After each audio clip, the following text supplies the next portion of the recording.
There is a moment that people who have lived inside this kind of relationship know better than almost any other moment in their lives. It does not happen in a dramatic way. It does not arrive with shouting or with slammed doors, though those things may come later. It happens quietly. It happens in the middle of an ordinary conversation, on an ordinary day, and it happens so fast that by the time you've registered what just occurred, the other person has already moved on. They have already changed the subject. They've already smiled at something else. They are already somewhere new, mentally and emotionally, while you are still standing exactly where you were, frozen, trying to process what was just said to you and why it landed in your chest the way that it did. That moment, that specific, particular, deeply disorienting moment is where this conversation begins. Because if you are here watching this, there is a very strong chance that you know that moment, not as an idea, not as something you read about. You know it in your body. You know what it feels like to be spoken to in a way that was not quite an attack, not quite something you could point to and say, there, that is what they did, but was wrong nonetheless. Dismissive in a way that left you questioning yourself. Condescending in a way that was wrapped in just enough plausible deniability that you spent the next 3 hours wondering if you were the problem, if you imagined it, if you are too sensitive, if you ask too much. That self-questioning, that mental spiral that follows the moment, is not a flaw in you. It is not evidence of weakness or instability. It is the entirely predictable result of being in close proximity to a specific kind of person who operates, whether consciously or not, in a way that is designed to keep you exactly there, off balance, second-guessing, small. And here is what no one tells you early enough. The reason their words hit you so hard is not because you are fragile. It is because you are still trying to use the logic of a fair relationship to make sense of a dynamic that does not operate by those rules. You are bringing good faith to a game that is not being played in good faith. You are trying to connect with someone who, at a fundamental level, is more invested in maintaining a certain image of themselves than they are in actually connecting with you. That is the truth underneath all of it. And once you really understand it, not just intellectually, but in a way that reaches down into the part of you that keeps hoping things will change. If you just explain yourself one more time, once it lands there, everything shifts. That is what today is about. This is not a video about revenge. It is not about winning. It is not about memorizing clever comebacks so you can finally feel like you got the upper hand in an argument. If that is what you are looking for, there are plenty of other places to find it, but that is not what actually works. And deep down, you already know that. What this is about is something far more powerful than any comeback.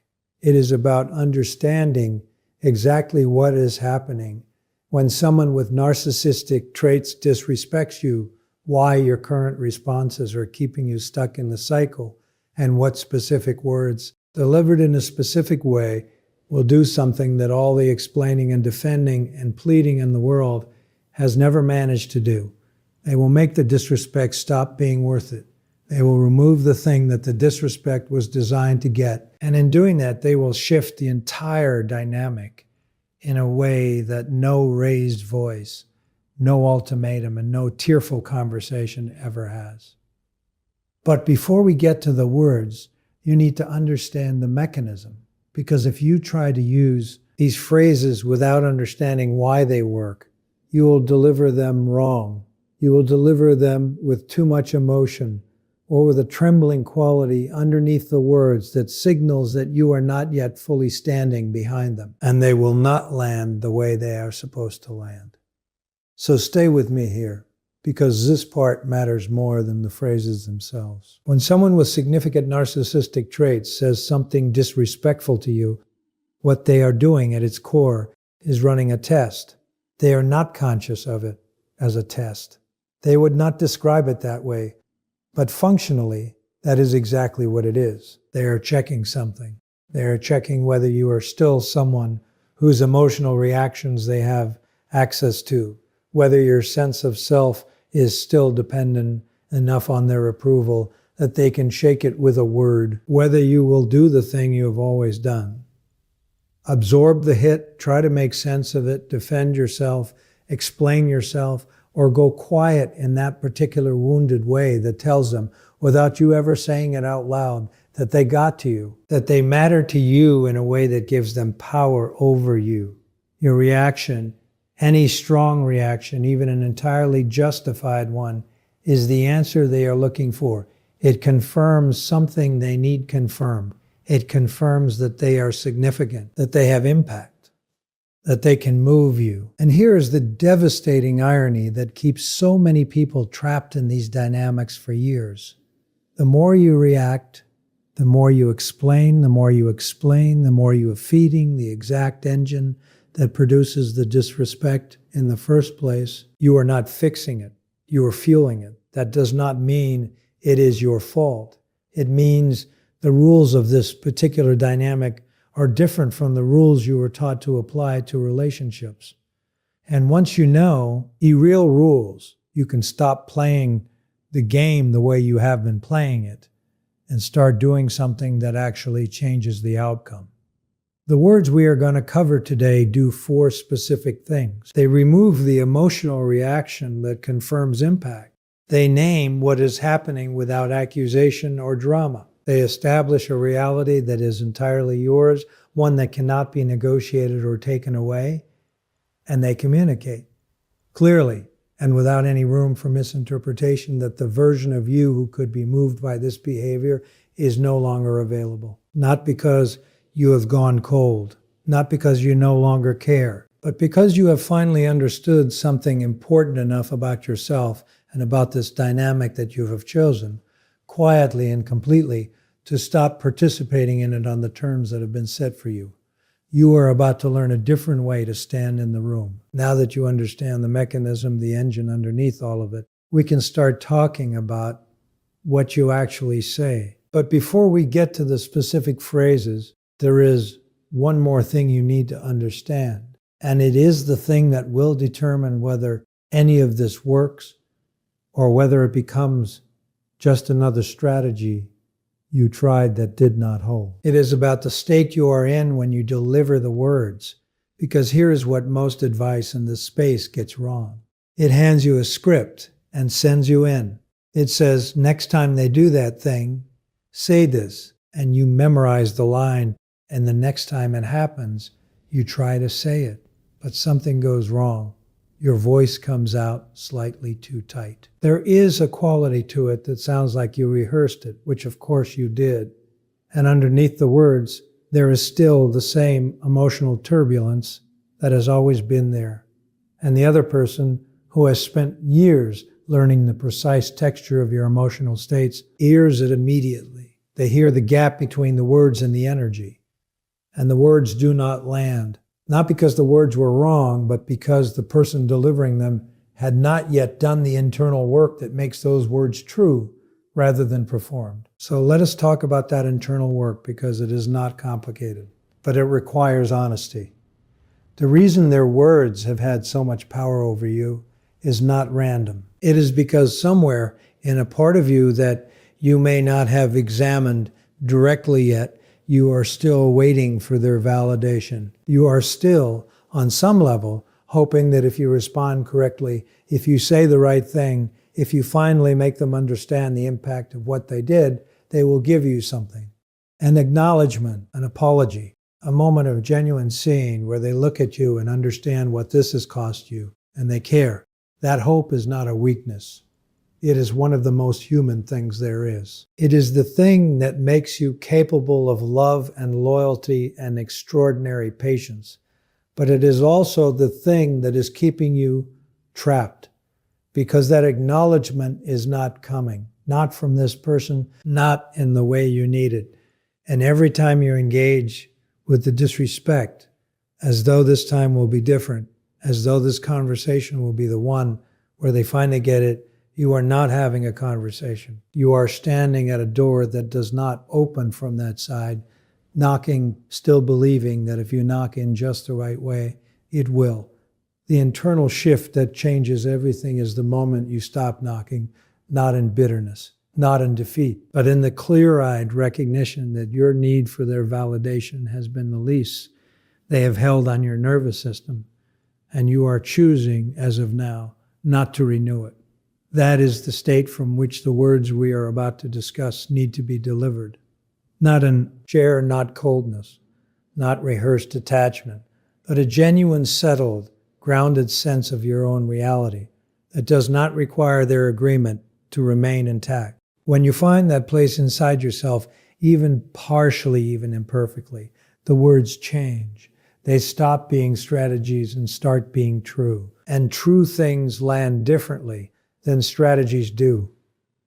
The first phrase is one you will use when someone with narcissistic traits says something designed to diminish you. A comment that minimizes your feelings, dismisses your perspective, or subtly communicates that you are too much, too sensitive, or simply wrong about your own experience.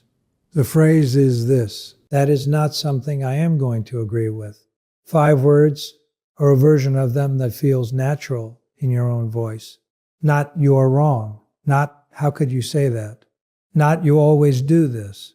Simply, cleanly, without elaboration. That is not something I am going to agree with. What makes this phrase different from anything you may have tried before is what it does not do. It does not argue. It does not provide evidence for why you are right. It does not open a negotiation. It does not invite them to try harder to convince you.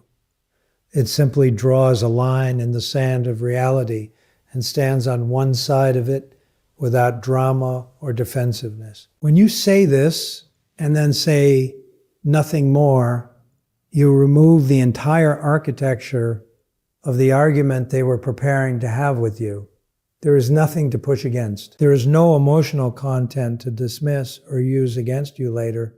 There is only a person who has clearly, calmly decided something and is not available to be talked out of it. The second phrase is for the moment of dismissal, the moment when you try to express something real, something that matters to you, and the response you get is a subject change, a condescending smile, a redirect back to something about them, or the particular silence that communicates that what you just said did not register as worth responding to. The phrase is, I notice you moved away from what I said, not said in accusation, not said in hurt, said in the same tone you might use to observe that the weather has changed, factual, calm, observational. I notice you moved away from what I said. This phrase does something extraordinary in these dynamics. It brings into the visible, spoken space something that has existed only in the unspoken space for the entire duration of your relationship with this person. Because one of the most powerful tools in the narcissistic toolkit is the implicit agreement that certain things will not be named, that the pattern will continue to operate in the shadows of the interaction, felt by you and never acknowledged, because naming it feels too confrontational, too risky, too likely to blow things up. When you name it calmly and without charge, you remove the shadow. And things that only work in shadow lose their grip the moment they are brought into the light. You are not accusing them of anything. You are not claiming intent. You are simply narrating what you observed out loud as though it were the most natural thing in the world, because it is. It is your reality, and you are allowed to speak it. The third phrase addresses something that comes up in almost every interaction with someone who operates this way, and that is the rewriting of history, the subtle or not so subtle revision of what was said, what was agreed, what actually happened. You remember it one way, they tell you, with complete apparent confidence that you are remembering it wrong. And because they say it so confidently, because they seem so certain, you begin to waver. You begin to wonder. You begin the exhausting process of trying to reconcile your clear memory with their insistent counter-narrative, the Fran. Thassa for this moment is, I remember it differently, and I am going to trust my memory. Not, you are lying. Not, I have proof. Just, I remember it differently, and I am going to trust my memory. This phrase is an act of profound self-loyalty. It is not a debate opener. It is a closing statement. It tells them, without hostility, that your perception of reality is not up for renegotiation, that their certainty does not override your experience, that you have decided to be a reliable witness to your own life. There is something that happens when you begin using phrases like the ones we have just discussed. Something you need to be prepared for, because if you are not prepared for it, it can knock you off course at exactly the moment you are starting to find your footing. What happens is this: it gets worse before it gets better.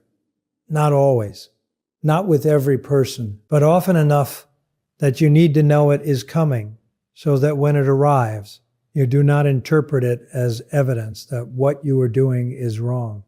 You interpret it as evidence that it is working. Here is why.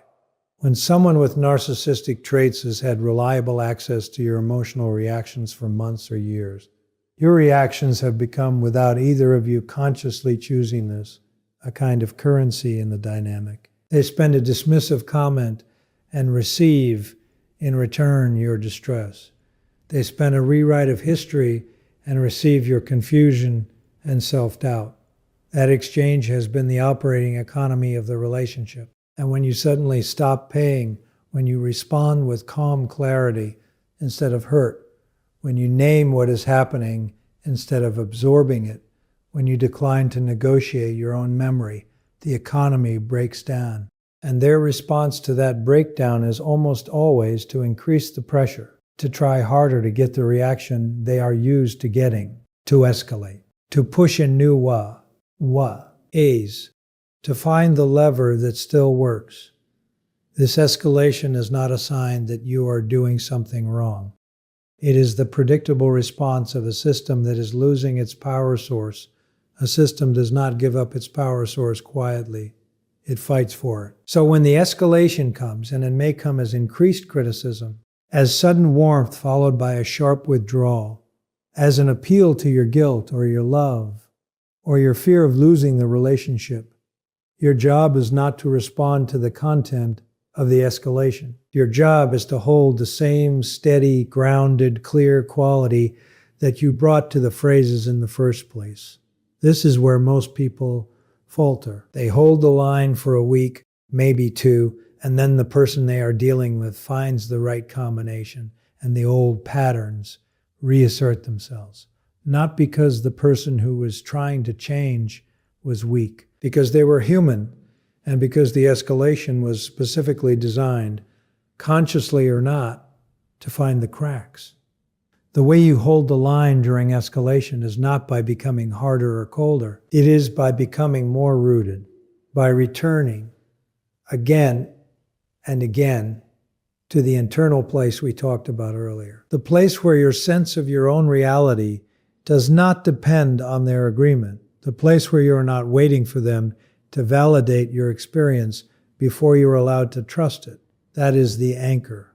Everything else is built on it. Now let us talk about entitlement, because it is the specific flavor of narcissistic behavior that shows up most consistently in daily interactions. And it is the one that is most likely to make you feel like your needs are unreasonable. Entitlement is the operating belief held below the level of conscious thought that their time is more valuable than yours. Their feelings are more urgent than yours. Their preferences should naturally take precedence. Their discomfort, matters more than your boundaries. And this belief generates a constant low-level current of demand running through every interaction. A demand that you adjust, accommodate, apologize, shrink, and yield.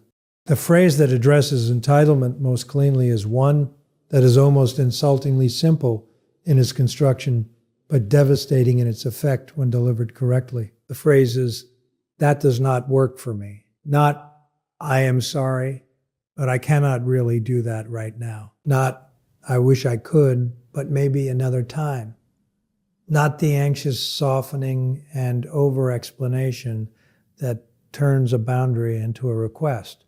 which is what most of us have been trained to do in the presence of someone whose displeasure feels dangerous. Simply, that does not work for me. What this phrase does is assert, without argument or apology, that your reality is equally real and equally valid as theirs, that your capacity, your time, your emotional resources, your needs are not variables that exist to be optimized around their preferences. They are fixed facts of your life, just as their preferences are fixed facts of theirs. And you are stating one of those facts clearly and without negotiation. The power of this phrase is almost entirely in what follows it, which is nothing, no elaboration, no justification, no softening second sentence that gives them something to argue against. You say it and you hold it, and you let the silence that follows be the silence of someone who has already made a decision rather than someone who is waiting to see if the decision will be accepted. Because here is the truth about entitlement and where it gets its power. It does not get its power from the entitled person alone. It gets its power from the person who accommodates it. Every time you have bent your schedule, swallowed your preference, apologized for a need, or adjusted your reality to absorb their demand, you have been keeping the peace. You have been teaching them that the demand works, that it produces results, that you are a person who can be moved by their displeasure into giving them what they want. You have been, without meaning to, without any fault on your part, reinforcing the very pattern you are exhausted by. And this is one of the most important recognitions in this entire conversation, because it means that the change does not require them to do anything differently. It only requires you to. When you stop accommodating the entitlement consistently and without drama, the entitlement stops being a viable strategy.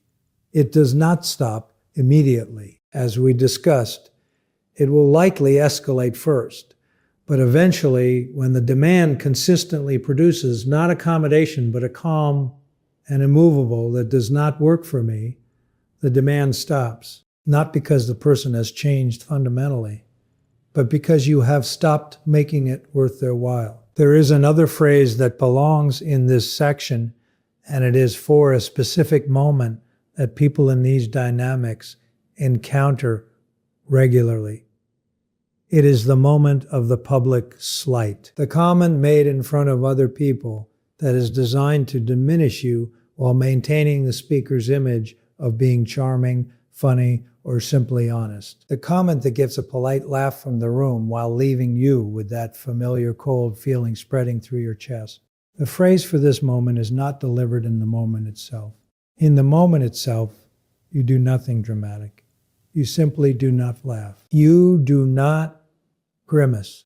You do not perform distress or swallow it visibly. You simply let it land without reaction, which in itself communicates something significant, and you move on.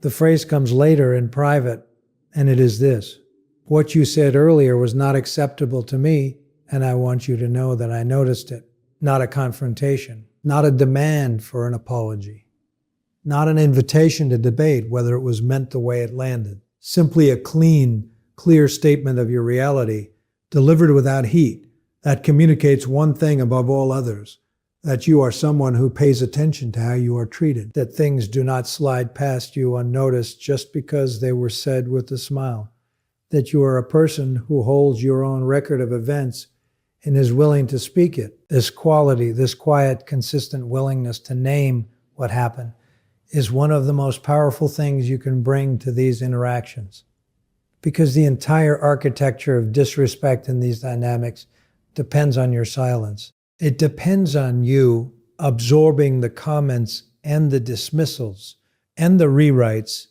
and never quite putting them into words. The moment you start putting them into words calmly and consistently and without the need for them to respond in any particular way, the architecture begins to shift. Everything we have covered in this conversation has been building toward this final section. And this section is different from the ones that came before it, because this one is not about what you say to them. It is about what you say to yourself. Because here is something that does not get talked about enough in conversations like this one. The phrases work. The strategies work. The calm non-reactivity works. But none of it holds. None of it becomes a permanent shift rather than a temporary performance. Unless something changes at a deeper level than the words you choose. Unless something changes in the story you are telling yourself about who you are, what you deserve, and why you stayed as long as you did. So let us go there, because you have earned this part of the conversation. You have stayed through the mechanism and the phrases and the escalation and the entitlement. And now we are going to talk about the 5 being underneath all of it. The thing that made you vulnerable to this dynamic in the first place, not as an indictment, as an act of genuine care. Most people who find themselves in close, sustained relationships with someone displaying narcissistic traits share something in common. Not a flaw, not a pathology, a quality of profound empathy, of deep loyalty, of a near inexhaustible willingness to extend the benefit of the doubt, a capacity for seeing the best in people even when the evidence is pointing in a different direction, a tendency to absorb blame more readily than most, to turn inward before turning outward, to ask, what did I do wrong, before asking what was done to me. These are not weaknesses. Now, weaknesses. In healthy relationships with people who are capable of genuine reciprocity, these qualities produce extraordinary connection and extraordinary love. The problem is not the quality. The problem is the context in which it has been operating.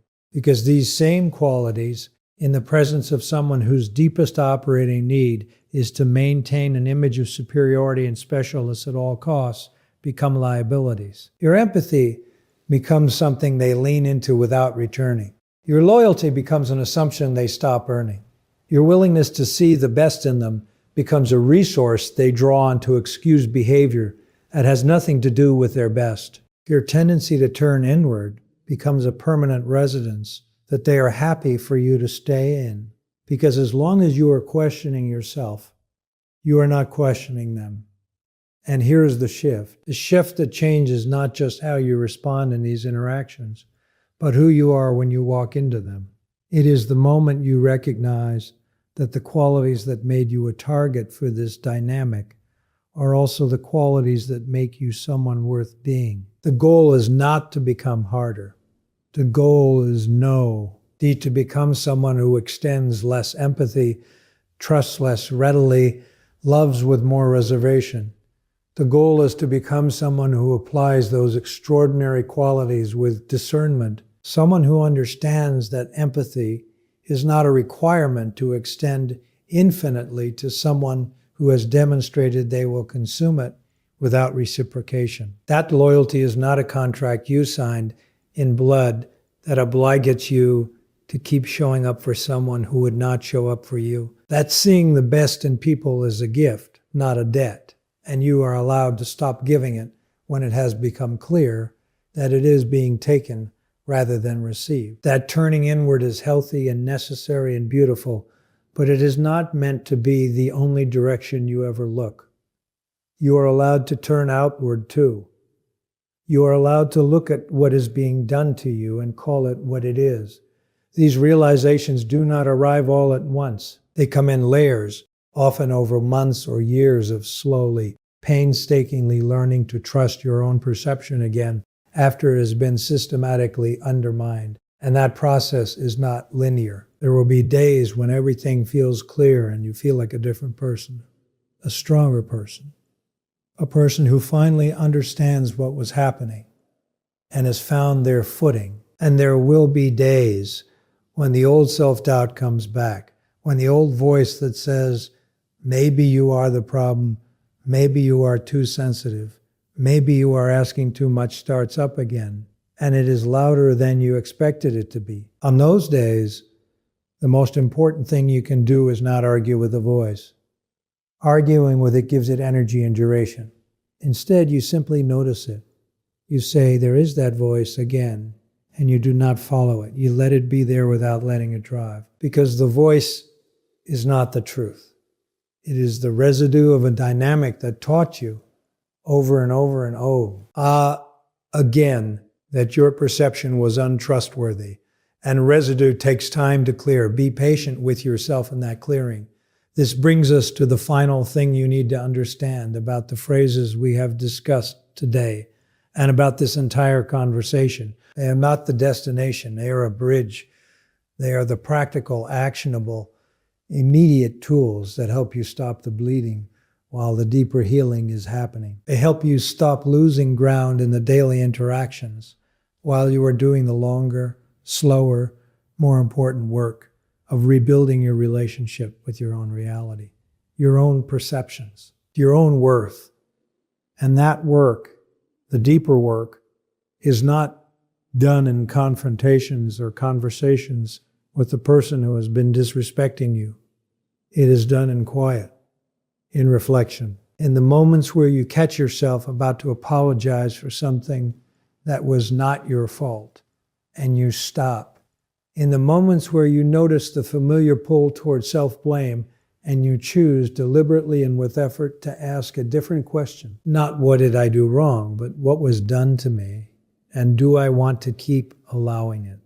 Every time you make that choice, something shifts, not dramatically, not with a soundtrack, just quietly, incrementally, the way that real change always happens, the way that a person finds their way back to themselves is not through a single breakthrough moment. It is through 100 small moments of choosing their own side, of saying internally and eventually externally that what I experienced was real, that how I feel matters, that I am allowed to have limits and standards and needs, and none of those things require anyone's approval to be valid. The words we have covered today, say these words to a narcissist, and they will never disrespect you again, are true. Not because the words are magic, not because they will transform the other person or guarantee a particular outcome, but because when they come from the place we have been building toward throughout this entire conversation, when they come from someone who has genuinely stopped outsourcing their self-worth, who has genuinely decided that their reality does not need to be validated by the person who has spent years undermining it, they land with a quality that is unmistakable, a quality of someone who is done. Not done in anger, not done in defeat, done in the way that a person is done when they have finally fully understood something important enough that they cannot unknow it. And that quality, that settled, unshakable, quietly sovereign quality, is the most powerful thing you will ever bring into one of these interactions. More powerful than the cleverest comeback, more powerful than the most articulate argument, more powerful than anything you could rehearse or memorize or plan, because it is not a performance. It is the real you, the one who was always there, underneath the self-doubt and, accommodation and the exhausting mental labor of trying to make sense of something that was never meant to make sense. The one who knew, even in the hardest moments, even when the voice was loudest, that something was wrong, that you deserved better, that this was not what love or respect or a real relationship was supposed to feel like. That person was right. And that person, the one who knew, is the person you are finding your way back to. Not a future version of yourself, not someone you have to become, someone you already are, underneath everything that was layered on top of you. The words are just the beginning of the conversation you are finally having with the world on your own terms. And that conversation, the one where you speak from your actual ground, from your actual worth, from your actual unshakable knowledge of your own experience, that conversation changes everything. The first thing you have to understand is that manipulation does not operate primarily through logic. It operates through emotion. That's the core insight most people miss. A narcissist is not persuading you because they have the better argument. They are steering you because they can predict your emotional responses. They know where guilt lives in you. They know where fear sits. They know how badly you want harmony, understanding, approval, or peace. And once they map that terrain, they don't need to overpower you physically or intellectually. They just need to press the right internal buttons at the right time. That's why emotional mastery is so threatening to them. When you begin to regulate your emotional responses consciously, you disrupt the entire mechanism by which they exert control. You stop being a predictable system. You stop reacting automatically. And in psychology, predictability is vulnerability. The narcissist depends on your immediacy or impulse to explain, to defend, to fix, to soothe. When that immediacy disappears, they are left without leverage. Think about what happens when someone insults you and you don't rush to defend yourself, or when they provoke you and you pause instead of retaliating. That pause is not weakness. That pause is where your agency lies. It's the space between stimulus and response, and that space is the birthplace of freedom. Viktor Frankl wrote about this, and he was right. The moment you reclaim that space, you reclaim yourself. And from the narcissist's perspective, that is catastrophic, because they are not engaging with your best self. They are engaging with your unregulated emotional system. That's the version of you they can dominate. When you master your emotions, they're forced to confront you as a thinking, autonomous individual rather than a set of exploitable reactions. And they are deeply uncomfortable with that shift because it strips them of the illusion of superiority. This is why your calm unsettles them more than your anger ever did. Anger feeds the game. Anger escalates. Anger keeps you locked in the same psychological arena. Calm, on the other hand, ends the match. Calm communicates that you are no longer controlled by the outcome of the interaction. You're not fighting to be understood. You're not desperate to be validated. You are grounded in something internal, something stable, something they cannot reach. And let's be clear, emotional mastery does not mean emotional numbness. It does not mean repression. It means precision. If it means you feel fully, but you choose deliberately, and you don't deny your anger, you discipline it. You don't suppress your fear, you interpret it.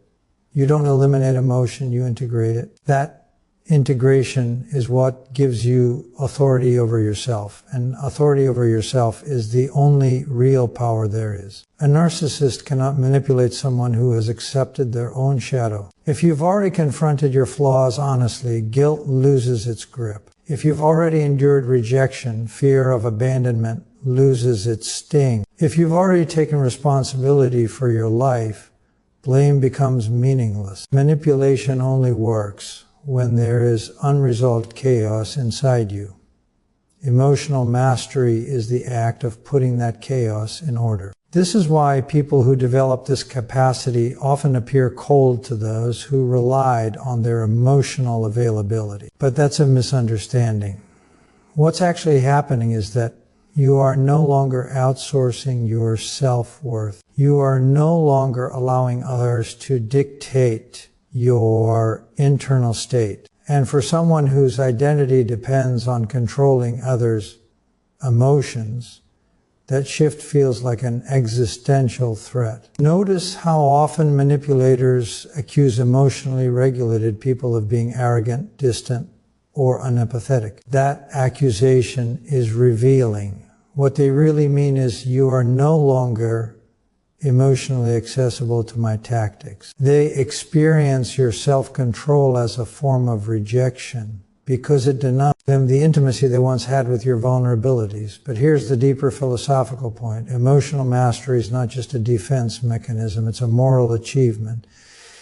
To govern yourself is to take responsibility for the impact you have on the world. It's to refuse to let your worst impulses dictate your behavior. And when you do that consistently, you become someone others cannot easily push into chaos. You become someone who acts rather than reacts. And that is why manipulators retreat, lash out, or attempt to discredit you when they sense this change. They are losing access. They are losing control. They are losing relevance.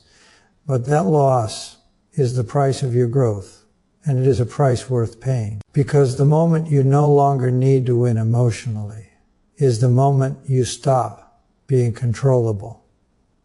And once you are no longer controllable, You are no longer prey. You are a person who stands upright, regulated, and self-directed. And that is the kind of person no manipulator can afford to underestimate. Once emotional mastery begins to take root, independence follows almost inevitably. And this is where the manipulation game truly collapses. Because a narcissist does not control you by force. They control you through need. The need to be liked. The need to be chosen. The need to be reassured that you matter. When those needs dominate your inner life, you are vulnerable. Not because there's something wrong with having needs, but because unexamined needs make you negotiable in ways you don't even realize. A narcissist senses dependency the way a predator senses weakness. They're extraordinarily attuned to who needs approval, who fears abandonment, who feels responsible for other people's emotions. And once they identify that dependency, they position themselves as the gatekeeper.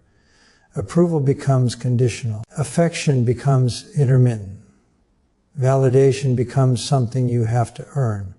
This creates a hierarchy.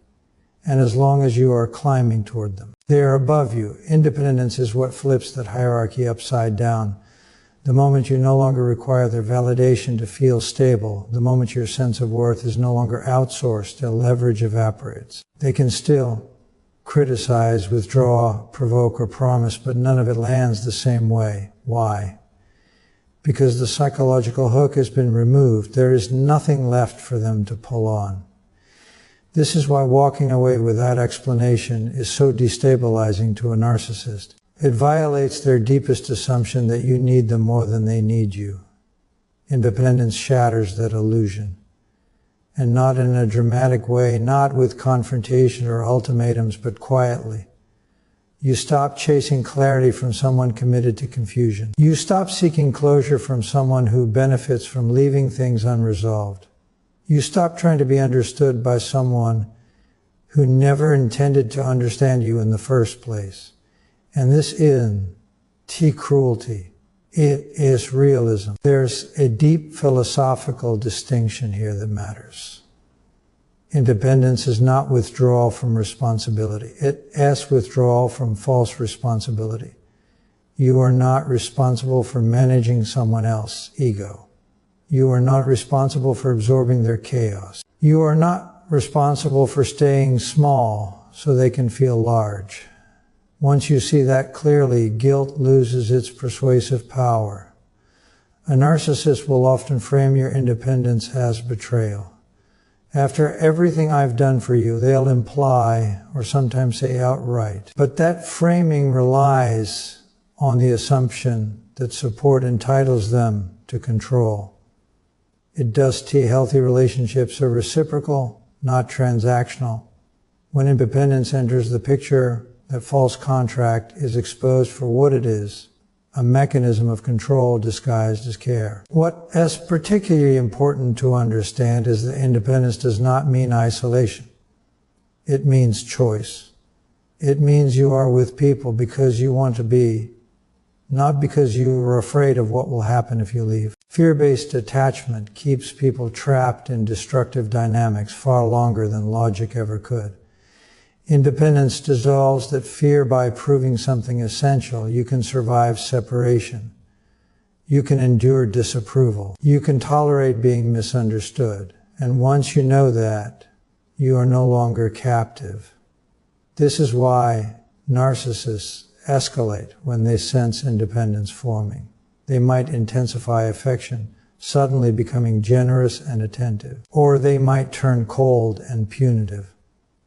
These are not contradictions, they are strategies. Both are attempts to reassert relevance, both are efforts to pull you back into orbit. But independence means you no longer revolve around them. You have your own axis now. There is also a deeper psychological shift that happens here. Independence forces you to confront your own agency.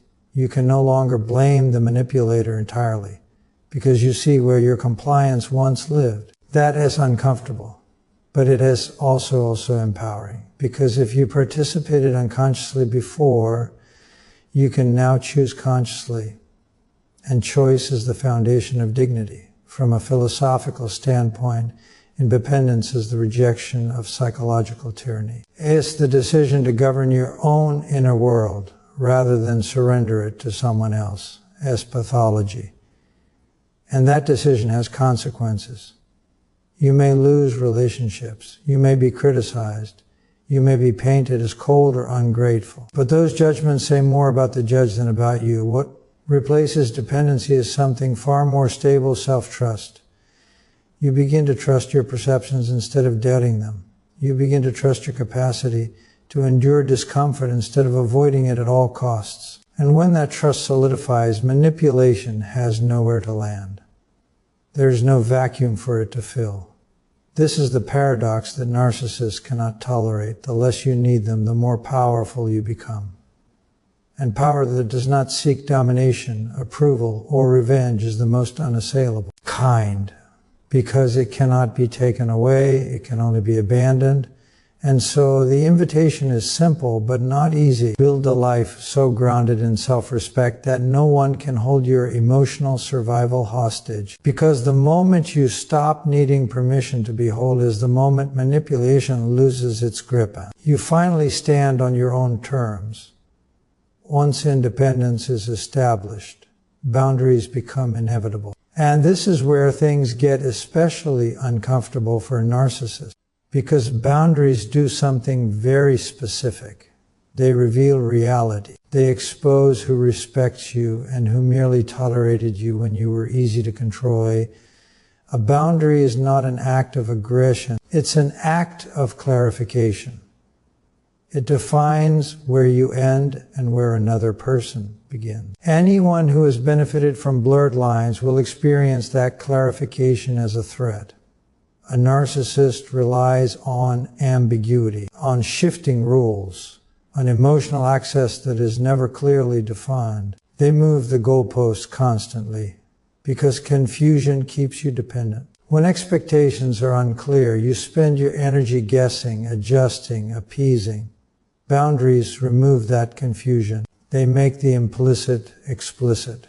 They say, this behavior is acceptable and this behavior is not. And the moment you say that, the power dynamic changes. Notice how quickly boundaries are framed as cruelty by people who never respected limits to begin with. You'll hear things like, you've changed, or you're being difficult, or you're too sensitive. These are not neutral observations. They are attempts to reassert control. The subtext is always the same. Return to your previous level of accessibility. Return to the version of you that was easier to manage. But here's the psychological truth. Boundaries don't push healthy people away. They filter out unhealthy ones. People with integrity may be surprised at first, but they adjust. They ask questions. They learn. Manipulators, on the other hand, escalate. They test the boundary immediately. They violate it subtly. They joke about it. They ignore it. Because they're not responding to the boundary itself. They're responding to the loss of dominance. This is why narcissists perceive boundaries as personal attacks. To them, your limits feel like rejection. Not because you are rejecting them as a person, but because you are rejecting their entitlement to your time, energy, and emotional labor. And entitlement is central to their identity. When you say no without apology, when you disengage without explanation, when you enforce consequences calmly and consistently, you disrupt their internal hierarchy. What makes boundaries so powerful is that they do not require agreement. You don't need permission to have them. You don't need the other person to understand. You don't need to justify them endlessly. A boundary is not a debate. It's a decision, and that decisiveness is precisely what makes you dangerous to manipulate. Because manipulation thrives on negotiation, on self-doubt, on your willingness to compromise your own values to keep the peace. There's also a moral dimension here that's worth addressing. Setting boundaries is an act of responsibility. You are taking responsibility for how you allow yourself to be treated. You are no longer outsourcing the responsibility to other people's goodwill.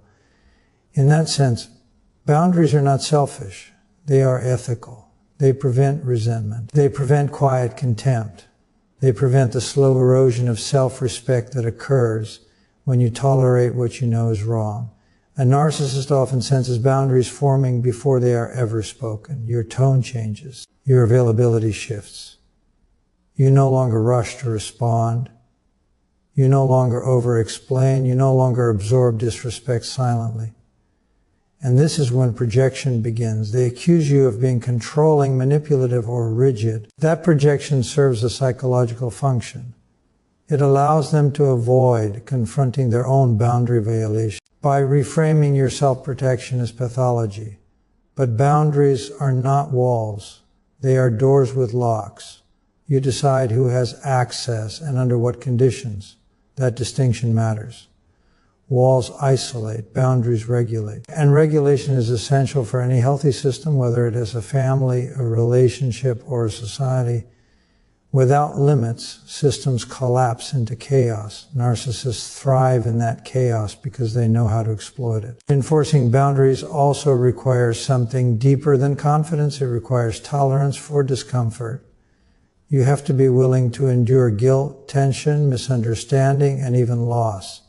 That is why many people talk about boundaries but fail to maintain them. The cost feels too high, but the cost of not having boundaries is always higher. It is paid in anxiety, resentment, self-betrayal, and psychological exhaustion.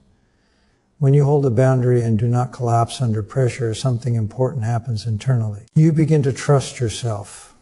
You prove to yourself that you can withstand emotional turbulence without abandoning your principles.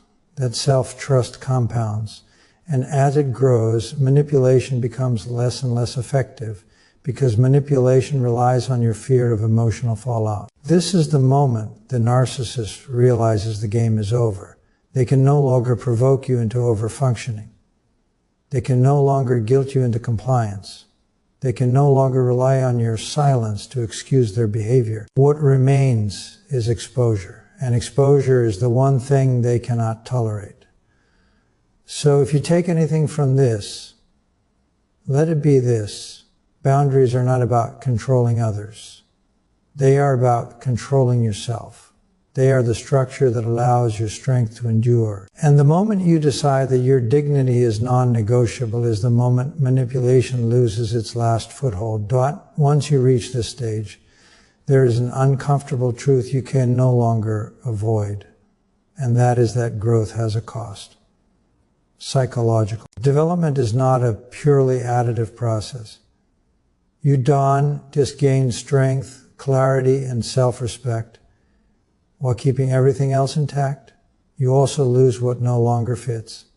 And one of the most difficult losses to accept is people. Not because you suddenly stop caring, but because you finally stop sacrificing yourself to maintain connections that were built on imbalance. When you become someone who cannot be manipulated, you disrupt the unspoken agreements that held certain relationships together. Many relationships survive not because they are healthy, but because one person consistently bends, absorbs, explains, and tolerates more than they should. When that person stops doing so, the relationship does weaken. It reveals what it always was. And that revelation can be shocking. This is where resentment often surfaces from others. They feel abandoned, even if you haven't actually left. They feel betrayed, even if you've simply stopped overgiving. From their perspective, you've changed the rules without consent. From your perspective, you've stopped playing a game that was costing you your integrity. Both perceptions can exist at the same time, but only one of them is sustainable. A narcissist, in particular, experiences your growth as loss. Not the loss of you as a human being, but the loss of access. And access to them is everything. Access to your emotions, access to your attention, access to your willingness to doubt yourself. When that access is revoked, they often respond by devaluing you. They minimize your achievements. They rewrite the history of the relationship. They tell themselves and others that you were never that important to begin with. This is not indifference. It is grief disguised as contempt. What is important here is not to personalize this reaction. Their inability to follow you into maturity does not invalidate your growth. People can only meet you at the level of consciousness they are willing to inhabit. When you move beyond that level, distance is inevitable. This is not a moral judgment. It's a psychological reality. There is also a deeper layer that makes this process especially painful. As you grow, you begin to see how much of your earlier suffering was maintained by your own compliance. That realization can feel like regret. You might think, if I had known this sooner, I could have avoided so much pain. But that thought misunderstands how development works. You could not have known sooner because you had not yet become the person capable of knowing. Growth is sequential. Each stage prepares you for the next. Outgrowing people does not mean you are superior. It means you are no longer compatible. Compatibility is not about shared history. It's about shared values and reciprocal respect. When those diverge, closeness becomes unsustainable. Trying to preserve it anyway only produces resentment on both sides. Letting go, while painful, is often the most honest response. There is a kind of loneliness that accompanies this stage, and it's important not to romanticize or deny it. When you stop tolerating manipulation, you may find yourself standing alone more often than before. But that loneliness is different from abandonment. It is the space that forms when you remove noise from your life. And in that space, something essential can emerge: discernment. You begin to recognize relationships that are based on mutual accountability rather than emotional extraction. You become slower to attach, but deeper when you do. You no longer confuse intensity with intimacy or familiarity with safety. This is not emotional hardening. It is emotional refinement. Philosophically speaking, this stage represents the transition from being shaped by your environment to consciously shaping your life. You are no longer organized around keeping others comfortable at the expense of your own coherence. You are organized around truth, responsibility, and self-respect.